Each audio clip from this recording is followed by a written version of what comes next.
আসসালামু আলাইকুম কৃষক বন্ধুরা।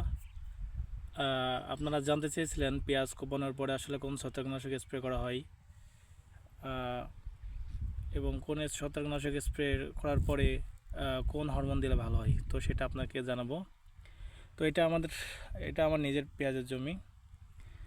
এখানে আমরা প্রথম কোপ দেওয়ার পরে আপনার ছত্রাকনাশক হিসাবে এই প্রোটিন গ্রুপের ওষুধ প্রতি লিটারে 2 মিলিগ্রাম হারে, এবং ওর সঙ্গে দিয়েছিলাম ট্রয় ব্যাবিলন কোম্পানির, এবং এর সঙ্গে আপনার যে ম্যাজিক ড্রপ আছে এটা মিক্স করে আমি স্প্রে করেছিলাম। আমার এই পেঁয়াজটার বয়স আজ গত মাসের 17 তারিখে লাগানো, তার মানে 1 মাস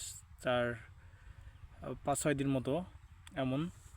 দেখতে পাচ্ছেন পেঁয়াজের কাছে একদম সম্পূর্ণ রোগমুক্ত। তো আজকে আমরা পেঁয়াজের কোপ দেওয়ার পর, ছত্রাকনাশক দেওয়ার পরে 5 দিন পরে আজকে আমরা যেটা স্প্রে করব গাছ যাতে আরও মোটা তাজা হয়, সুন্দর হয়। তো এই জন্য আমরা দিব সিনজেন্টা কোম্পানির পোটোজিম, এবং এর সঙ্গে দেব আমরা এনপিকেএস, এটা আপনার ন্যাশনাল কোম্পানির। এটা আমি যদিও ভেঙে নিয়ে এসেছি আমার মতো করে, এবং এর সঙ্গে দিব আপনার টোটকা।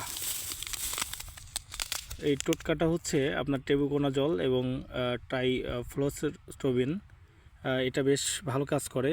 অনেকে বলতে পারেন আসলে হরমোন বা পিজিআরের সঙ্গে কি ছত্রাকনাশক দেওয়া যায়। হ্যাঁ, পোটোজিমের সঙ্গে আপনারা এই ছত্রাকনাশকটা দিতে পারবেন। আশা করি অনেক সুন্দর একটা রেজাল্ট পাবেন।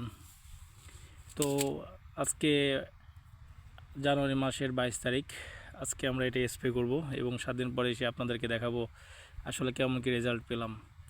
তবে একটা বিষয়, আমি আপনার অ্যামকো কোম্পানির ম্যাচ এবং আপনার ব্যাবিলন কোম্পানির ট্রয় ব্যবহার করার পরে পেঁয়াজের অবস্থাটা আল্লাহর রহমতে বেশ ভালো। দেখতে পাচ্ছেন প্রত্যেকটা গাছ খুবই সুস্থ এবং সুন্দর। 1 সপ্তাহ পরে আবার এটা অ্যাপ্লাই করার পরে গাছের কন্ডিশনটা কেমন হয় আপনাদেরকে দেখাবো। সেই পর্যন্ত আমাদের সঙ্গেই থাকবেন, ভালো থাকবেন, সুস্থ থাকবেন। আসসালামু আলাইকুম।